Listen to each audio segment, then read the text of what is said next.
Hello and welcome to Sriram's IAS. So today we will be discussing one very important topic, and that is India's position at the global stage as articulated by our external minister S Jaishankar at the 80th session of United nation general assembly. अब recently ये हुआ था on 27 सितंबर 2025.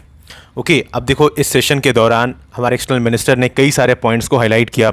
इन्होंने India के stands को सामने रखा. Eight the same time इस बात पर भी एम्फेसाइज किया गया कि देखो आज के वक्त में यूनाइटेड नेशन में एक लार्ज स्केल रिफॉर्म्स की ज़रूरत है. आज हमें यूनाइटेड नेशन में ग्रिड लॉक दिखता है और जो कि ओवरऑल इस ऑर्गेनाइजेशन की इंपॉर्टेंस को बताता है कि देखो जो सिग्निफिकेंस आज के वक्त में यूनाइटेड नेशन खो चुका है उसको अगर वापस से लेकर आना है तो हमें रिफॉर्म्स की ज़रूरत पड़ेगी. तो आइए इस लेक्चर में हम इन डिटेल डिस्कस करते हैं कि यहाँ पर इनके द्वारा किन किन पॉइंट्स के ऊपर में बात किया गया है. एट द सेम टाइम ये टॉपिक आपके जीएस पेपर 2 के लिए काफ़ी ज़्यादा इंपॉर्टेंस रखता है. So many things to understand in this lecture. But before that one important announcement that if you are in UPSC aspirant और अगर आपके मन में डाउट्स है आपकी प्रिपरेशन को लेकर कि कैसे इस एग्जाम को अप्रोच करना है, प्रॉपरली टाइम पर सिलेबस कैसे कंप्लीट करें, या फिर इनिशियली आपको सब्जेक्ट वाइज स्ट्रैटेजीज अगर समझ में नहीं आ रही कि कैसे सब्जेक्ट को अप्रोच करना है, बेटर ऑप्शनल क्या है या फिर बेस्ट ऑप्शनल क्या हो सकता है आपके हिसाब से, तो इस तरह के कई डाउट्स को आप क्लियर कर सकते हैं हमारे एक्सपर्ट्स के साथ जुड़कर. हम आपके लिए फ्री 1-to-1 मेंटरशिप लेकर आए हैं जहां पर आप हमारे एक्सपर्ट्स के साथ जुड़कर इन सारे डाउट्स को क्लियर कर सकते हैं और इसका लिंक आपको डिस्क्रिप्शन में मिलेगा, तो जल्दी ज्वाइन करिए. तो देखो यहाँ पर जैसा हमने इनिशियली डिस्कस किया कि एस जयशंकर साहब ने क्लियर शब्दों में, साफ शब्दों में यहाँ पर कहा है कि यूनाइटेड नेशन में आज हमें ग्रिड लॉक देखा जा सकता है. यहाँ पर रिफॉर्म्स की ज़रूरत है, अर्जेंट नीड है. और ऐसा इसलिए भी है कि आज के वक्त में काफ़ी तेज़ी से हम देख रहे हैं कि यूनाइटेड नेशन अपनी क्रेडिबिलिटी को खोता जा रहा है. और अगर रिफॉर्म नहीं हुआ तो ऐसे में United Nation as an overall organization के ऊपर में एक बहुत बड़ा प्रश्न चिन्ह उठेगा कि इसका फ्यूचर कैसा है. क्योंकि देखो बहुत ज़रूरी होता है कि हम बदलते हुए नीड के साथ में खुद को बदलते जाएं. अगर हम रिजिड रहते हैं, लेट से अपने वक्त के साथ अगर हम नहीं बदल रहे हैं, राइट, तो वो बहुत बड़ा प्रॉब्लम लेकर आता है. और यही चीज़ आज हमें यूनाइटेड नेशन के साथ देखने को मिल रहा है, राइट. तो ये एक बहुत बड़ा दिक्कत है यहाँ पर. एट द सेम टाइम इन्होंने कई और पॉइंट्स को हाईलाइट किया है, चाहे बात टेररिज्म की हो, यहाँ पर इन्होंने इस मुद्दे के ऊपर में बात किया. एट द सेम टाइम जो कन्फ्लिक्ट चल रहे हैं आज के वक्त में, जो वॉर का सिचुएशन है, चाहे बात वेस्ट एशिया की करो या फिर अब बात यहाँ पर रशिया यूक्रेन की कर लो, राइट, इन दोनों ही जगह हमें एज सच ये चीज़ देखने को मिल रहा है कि इस तरह की कन्फ्लिक्ट्स की वजह से क्या हो रहा है कि लार्ज स्केल फूड और एनर्जी इनसिक्योरिटी हमें देखने को मिल रहा है, टैरिफ वोलेटिलिटी देखने को मिल रहा है, right. At the same time काफ़ी स्लो प्रोग्रेस हो रहा है आज के वक्त में जब बात आता है सस्टेनेबल डेवलपमेंट गोल का, राइट, एसडीजी का. और देखो पिछले लेक्चर में मैंने आपको ये बताया है कि प्रोडक्शन गैप रिपोर्ट जब आया था तो उसके रेस्पेक्ट में हमने यहाँ पर चर्चा किया है कि आज के वक्त में क्लाइमेट चेंज कितना बड़ा इशू है और हम एक्चुअली इस पर ध्यान नहीं दे रहे हैं. और अगर ऐसे ही रहा तो ग्लोबल वार्मिंग काफ़ी तेज़ी से बढ़ सकता है, राइट. तो ये कुछ एस्पेक्ट्स है जहाँ पर हमें ध्यान देने की ज़रूरत है. स्पेसिफिकली हमारे जो टारगेट है, चाहे बात आप पेरिस एग्रीमेंट की कर लो जहाँ पर जो शेयर्ड रिस्पॉन्सिबिलिटी के बारे में हम बात करते हैं. और फिर इतना ही नहीं, हम इस बात पर भी यहाँ पर हाईलाइट करते हैं कि जब रिफॉर्म्स के बारे में बात हो रहा है तो खास करके यहाँ पर यूनाइटेड नेशन खासकर यूनाइटेड नेशन की जो सिक्योरिटी काउंसिल है, ठीक है, यूएनएससी, उस पर भी यहाँ पर रिफॉर्म लाने की ज़रूरत है. खास करके इसके permanent and non permanent membership के रिस्पेक्ट में आप यहाँ पर रिप्रेजेंटेशन को अगर नहीं बढ़ाओगे तो आज भी आपका जो ओवरऑल ग्लोबल साउथ है वो तो मतलब अनरिप्रेजेंटेड है, राइट. तो उनको प्रॉपर रिप्रेजेंटेशन देने को एडवोकेट मतलब उस बात पर हम शुरू से अड़े हुए रहे हैं और इंडिया ने हमेशा एडवोकेट किया है ग्लोबल साउथ के वॉइस के बारे में, राइट. तो ये काफ़ी ज़्यादा इंपॉर्टेंट हो जाता है, राइट. तो ये सारे पॉइंट्स को यहाँ पर हाईलाइट किया गया है और इन्होंने कहा है कि हमारे जो ये सारे प्रिंसिपल है, जो 3 की प्रिंसिपल है यहाँ पर, जो एज सच हमारे शेयर्ड या ग्रेटर रिस्पॉन्सिबिलिटी को दर्शाता है. ये 3 प्रिंसिपल क्या है? सबसे पहला पॉइंट इन्होंने यहाँ पर बताया है दैट इज अबाउट आत्मनिर्भरता, ठीक है. यहाँ पर इन्होंने कहा है आत्मनिर्भरता के बारे में, ठीक है, दैट इज सेल्फ रिलायंस.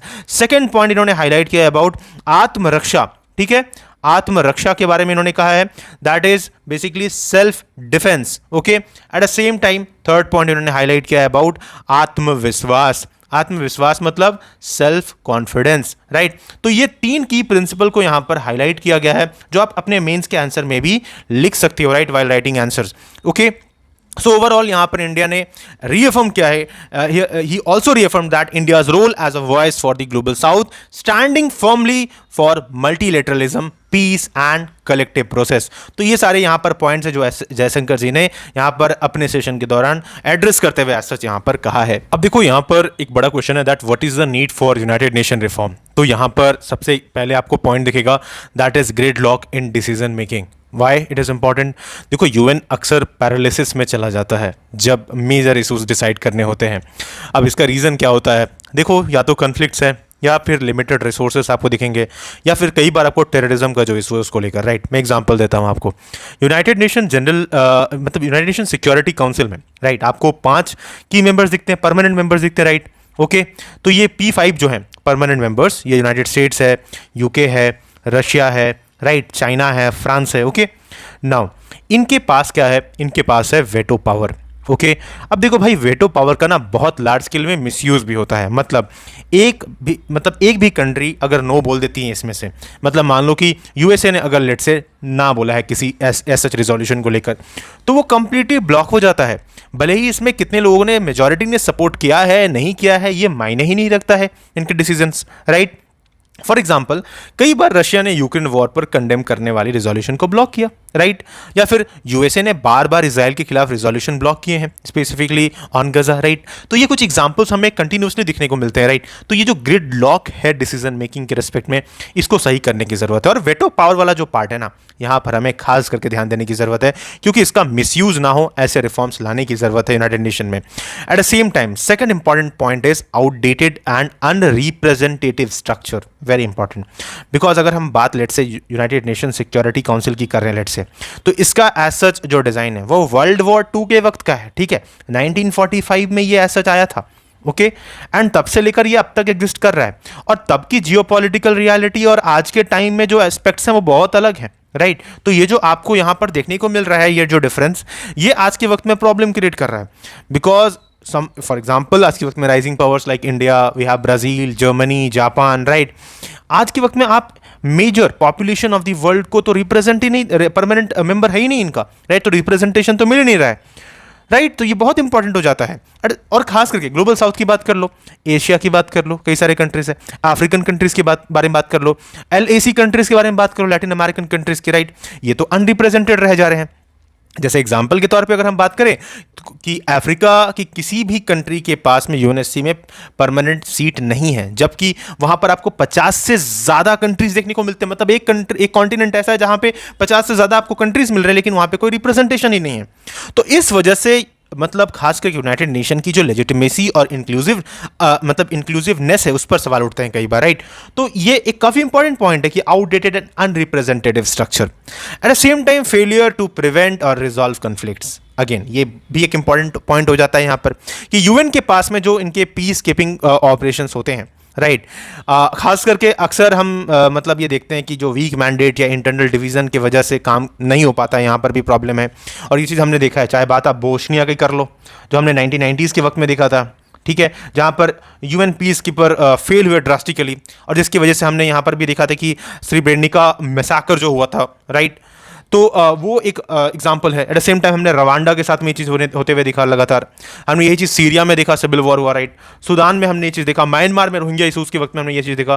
तो यूनाइटेड नेशन की जो एज सच ये जो एस्पेक्ट्स हैं, राइट, यहाँ पर हमें फेलियर भी देखने को मिला है। इनकी क्रेडिबिलिटी, ट्रस्ट पर कई बार क्वेश्चन सब उठने लगे हैं। तो अगेन फेलियर्स की वजह से एक दिक्कत है। फिनेंशियल डिपेंडेंसी, हाँ, ये काफ़ी इंपॉर्टेंट पॉइंट है। देखो, हम सबको पता है कि यूनाइटेड नेशन का जो मेजर फंडिंग है वो कई सारे मेजर इकोनॉमीज से आते हैं। और मेजर इकोनॉमीज के बारे में जब हम बात कर रहे हैं तो यहाँ पर यूनाइटेड स्टेट्स रख लो, राइट।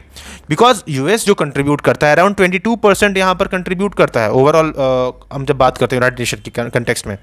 तो और यहाँ पर पीस कीपिंग बजट का भी लार्ज शेयर यूएसए का है। अब एग्जाम्पल के तौर पर अगर हम बात करें कि यूएस ने 2017 में जब यूनेस्को से विड्रॉ किया था, राइट, और उस वक्त में फंडिंग बंद की थी, तो ऑर्गेनाइजेशन एकदम अचानक से क्रिपल हो गया था। और आप तो डोनाल्ड ट्रंप देखो, ऑलरेडी हम सबको पता है कि यूएस ऑलरेडी आज फाइनेंशियल क्रंच से जूझ रहा है, राइट। और इवन आज के वक्त तो शट डाउन के हालात पे है। तो इस तरह की सिचुएशन में देखो, अगर जो फंडिंग का इशू है वो भी अगर प्रॉपर्ली नहीं आएगा तो क्वेश्चंस तो उठेंगे, क्योंकि आप किसी 1-2 कंट्रीज पर बहुत ज़्यादा रिलायबल हो, तो ऐसे में फंडिंग के इशूज़ भी आपको डेफिनेटली होंगे, क्योंकि आपने तो अपने प्रॉस्पेक्ट्स खोले ही नहीं कभी। तो ये बहुत इंपॉर्टेंट चीज़ हो जाता है यहाँ पर, राइट। तो eight the same time financial dependency किसी कुछ चुनिंदा कंट्रीज पर बहुत ज़्यादा है। आफ्टर दैट एडमिनिस्ट्रेटिव इशूज आपको देखने को मिलते हैं, क्योंकि यूएन का एक बड़ा ब्यूरोक्रेटिक एक बहुत बड़ा ब्यूरोक्रेटिक इंस्टीट्यूशन है ये, और डिसीजन मेकिंग स्लो हो जाता है इस वजह से, राइट। तो करप्शन, मिसकंडक्ट केसेस भी यहाँ पर हमको कई बार देखने को मिलते हैं। जैसे यूनाइटेड नेशन डेवलपमेंट एसएच प्रोग्राम का, यूएनडीपी का एसएच जब हम बात करते हैं, इसके रिपोर्ट ने 2022 में, राइट, ऐसा कहा था कि अराउंड 434 के आसपास हमें मतलब एसएच इन्वेस्टिगेशंस हुए थे, और इसमें पता चला था कि यहाँ पर fraud, fund misuse, sexual misconduct, इस तरह के केसेस यहाँ पर देखने को मिलते हैं। और इस तरह से कहीं ना कहीं जो क्रेडिबिलिटी है वो और ज़्यादा यहाँ पर हमें वीक होते हुए दिखी है हाल ही एडमिनिस्ट्रेटिव इशूज़ के रिस्पेक्ट में जब हम बात करते हैं तो, राइट। तो ओवरऑल डेफिनेटली यहाँ पर डिसीजन मेकिंग एक बहुत बड़ा प्रॉब्लम रहा है। After that again competing global and regional institutions, क्योंकि आज के वक्त में हम देख रहे हैं कि कई सारे ऐसे इंस्टीट्यूशन, जैसे कि आप बात G20 की कर लो, राइट, जो उभर के सामने आया आज के वक्त में, राइट। मेजर इकोनॉमीज यहाँ पर आपको दिखते हैं, और यहाँ पर प्रॉपर्ली ग्लोबल साउथ का भी रिप्रेजेंटेशन हो रहा है। ब्रिक्स की बात कर लो, राइट, अफ्रीकन यूनियन की बात कर लो, रीजनल कॉपरेशन प्लेटफॉर्म के तौर पर, राइट। तो डेफिनेटली यहाँ पर यूनाइटेड नेशन से ज़्यादा क्रेडिबिलिटी इन ग्रुपिंग्स में हमें देखने को मिलता है, राइट। तो नो डाउट हमें ये चीज़ ध्यान रखने की ज़रूरत है कि जब हम बात करें यूनाइटेड नेशन के रिफॉर्म की, तो ये एस्पेक्ट्स बहुत ज़रूरी है, और यही बहुत बड़ा वजह है कि क्यों हम आज के वक्त में डिमांड करें कि यूनाइटेड नेशन में रिफॉर्म होना चाहिए। Now the next question is that what role can India play in driving the UN reforms? Now this question is again very important. देखो, सबसे पहला यहाँ पर जो पॉइंट है, हमेशा से इंडिया ने एडवोकेट किया है इस बात पर कि भाई सिक्योरिटी काउंसिल का एक्सपेंशन करो। मतलब हम जब यहाँ पर P5 कंट्रीज़ की बात करते हैं, तो इसमें आपको और भी कंट्रीज़ को ऐड करने की ज़रूरत है, खास करके India, Brazil, Germany, Japan, right. Because यहाँ पर आपको 6 और नए परमानेंट सीट्स को खोलना चाहिए, अफ्रीका से, एशिया पैसिफिक से, लैटिन अमेरिका से, वेस्टर्न यूरोप से, राइट।